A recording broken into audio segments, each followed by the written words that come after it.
मतलब जब भी हम दुनिया के अंत के बारे में सोचते हैं ना, तो हमेशा दिमाग में एक डरावनी सी तस्वीर आती है। हाँ बिल्कुल, एकदम तबाही वाली तस्वीरें। एकदम, मतलब जैसे आसमान से आग गिर रही है या समुद्र शहरों को निगल रहा है। हर तरफ बस खौफ और भगदड़ मची है।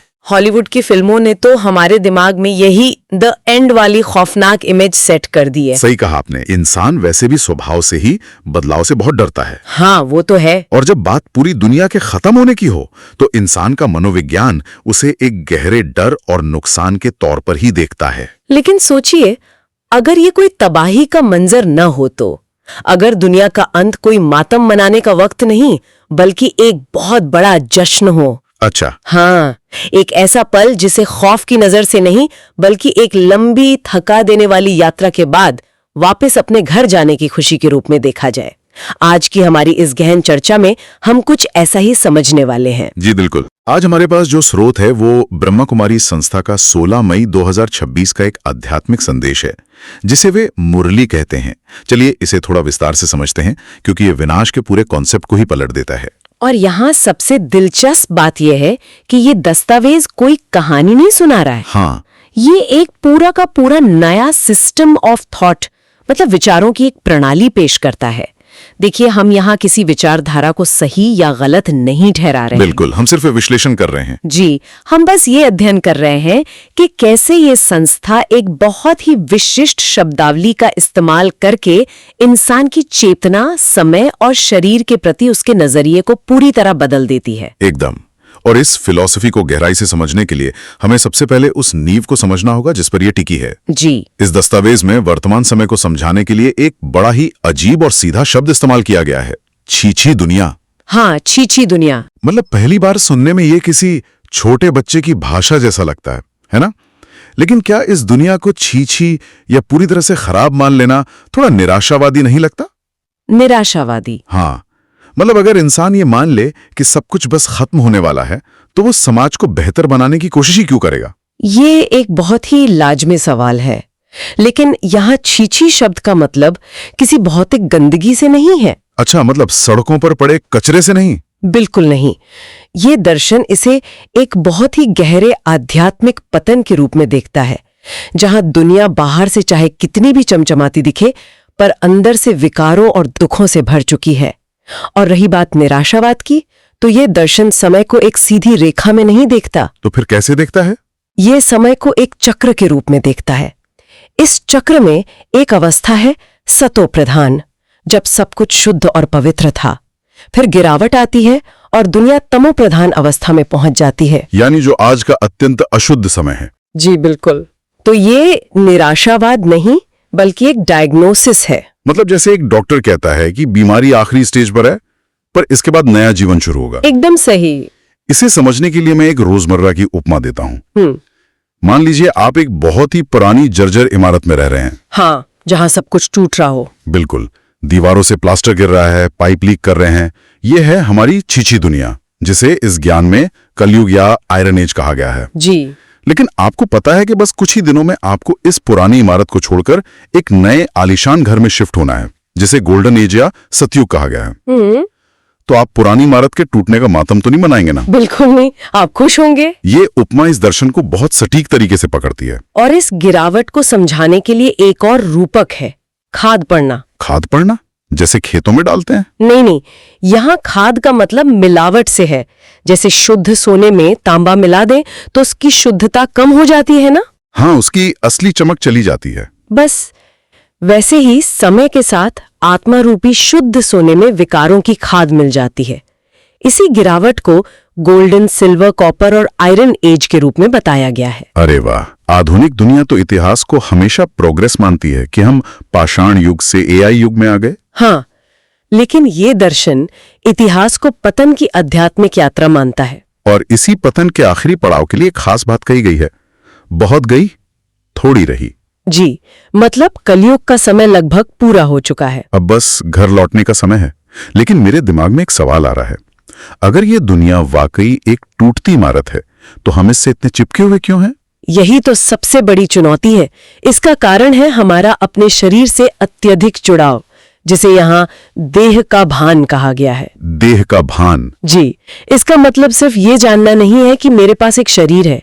इसका मतलब है खुद को पूरी तरह से वही शरीर ही मान लेना, अपने रुतबे, पैसे, रिश्तों को ही अपनी पहचान समझ लेना। तो इसका विकल्प क्या है? विकल्प है देही अभिमानी बनना, मतलब स्वयं को शरीर नहीं बल्कि एक आत्मा समझना।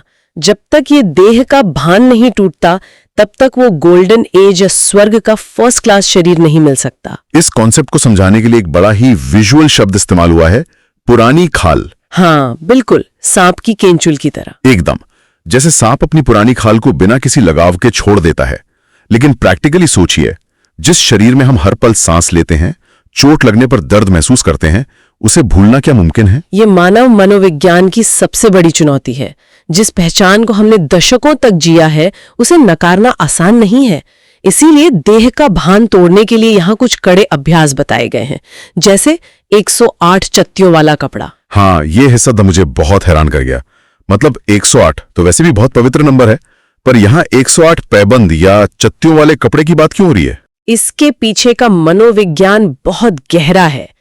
जब इंसान अमीर लोगों या जवाहिरियों के संपर्क में रहता है तो उसमें एक अदृश्य अहंकार पैदा हो जाता है। हाँ, एक स्टेटस वाली फीलिंग आ जाती है। बिल्कुल।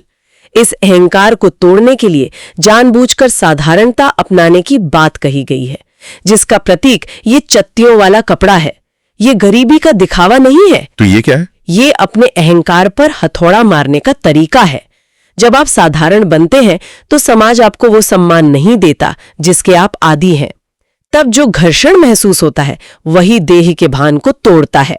ये तो बहुत ही गहरी बात है। लेकिन अगर ये शरीर सिर्फ एक पुरानी खाल है जिसे छोड़ना ही है, तो इसके अंदर बैठी आत्मा को शुद्ध कैसे किया जाए? भौतिक दुनिया में तो हम पानी से नहाते हैं, गंगा स्नान करते हैं। लेकिन पानी आत्मा की खाद को नहीं निकाल सकता। इसके लिए 2 खास तरह के स्नान बताए गए हैं, याद का स्नान और ज्ञान स्नान। याद का स्नान, ये सुनने में बहुत काव्यात्मक है। हठ योग की नहीं। हाँ, जब हम हठ योग सुनते हैं तो म्यूजियम में रखे उन योगियों की याद आती है जो शरीर को बहुत कष्ट देते थे। बिल्कुल, लेकिन यहाँ राजयोग सिखाया जाता है। आप आराम से बैठे हैं, शरीर रिलैक्स्ड है, पर मन में एक युद्ध चल रहा है। इस अवस्था को मन मनाभव कहा गया है। मतलब मन को एक परमात्मा, जिन्हें यहाँ शिव बाबा कहा गया है, उनमें लगाना। सही कहा। और इस प्रक्रिया के लिए एक बड़ा ही शक्तिशाली शब्द है भट्टी। भट्टी सुनकर तो आग याद आती है। यह मानसिक भट्टी है, गहन योग और तपस्या की अवस्था।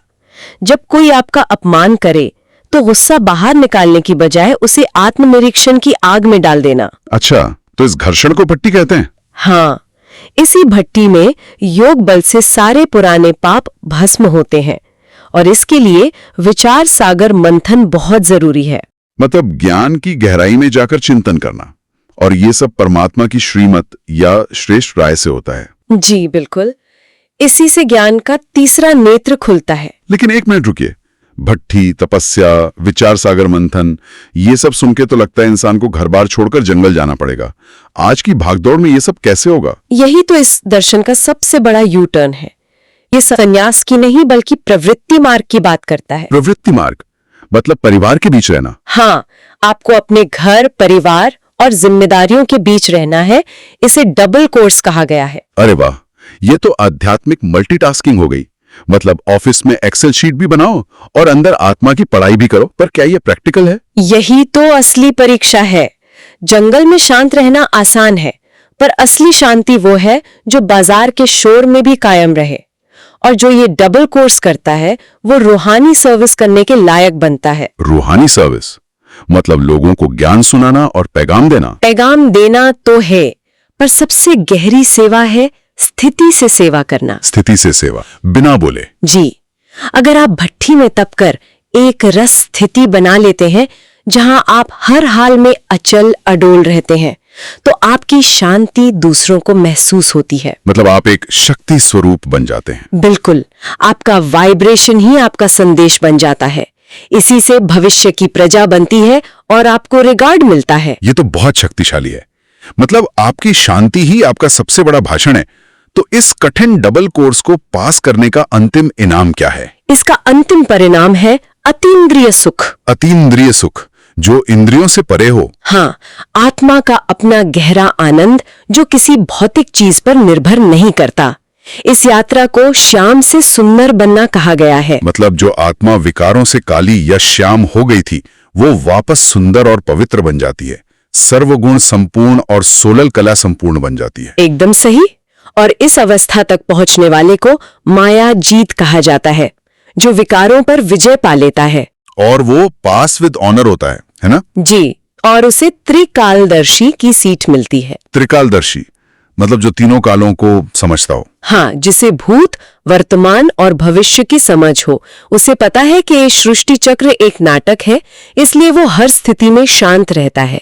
इसी आधार पर भविष्य का मर्तबा या राजगद्दी तय होती है। क्या बात है। और इस पूरे सफर के क्लाइमैक्स को श्रोत में एक बहुत ही रहस्यमयी मुहावरे से समझाया गया है।